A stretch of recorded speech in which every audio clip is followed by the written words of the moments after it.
the main question arises, and the most important one is, a person can genuinely be good, but still might not be the right person for you. So, what is your take on that? Yeah, it is possible. In fact, in a lot of relationships, and I would say in all relationships, it's not that people are bad.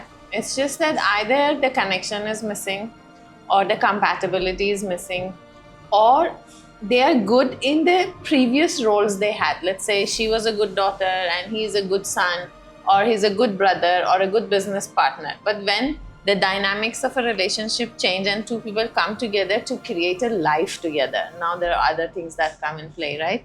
It can be the value system is different, the conditioning and programming of the child is different, their wounds are different, their future goals are different. One can be super ambitious and the other can be, just having no goal in life and just depending on the other person for happiness, for a sense of meaning and purpose in life. So when these things are missing, no matter how good a person is, the basic human needs, which is need for connection, for expression, and to be free in expression, that is not met. And once that is not met, no matter how good you are, it's not going to work. It's not gonna work. Yeah, that is true. It also feels like initially people, they ignore the differences because they are in love. But at what point they start realizing that, those differences, it's not something small, but it is much bigger than that.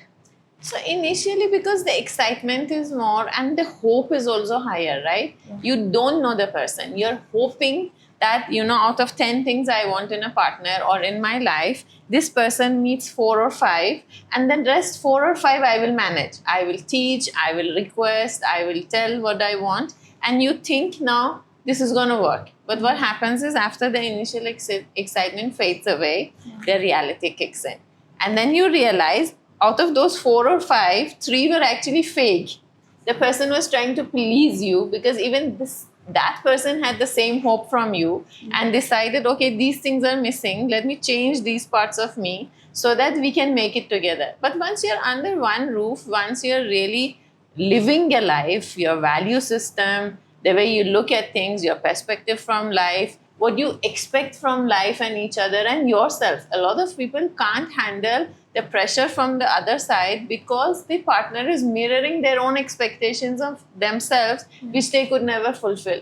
So now, because it is showing from outside, it is becoming a problem. As long as I knew I am not capable of this, it was fine. Now I have another partner who telling me you are not doing this or this is not okay, right? Yeah. So when these kind of things show up and when the reality hits, then you realize that you really didn't have to fake it till you make it, Make it, yeah. because that doesn't really work in a relationship.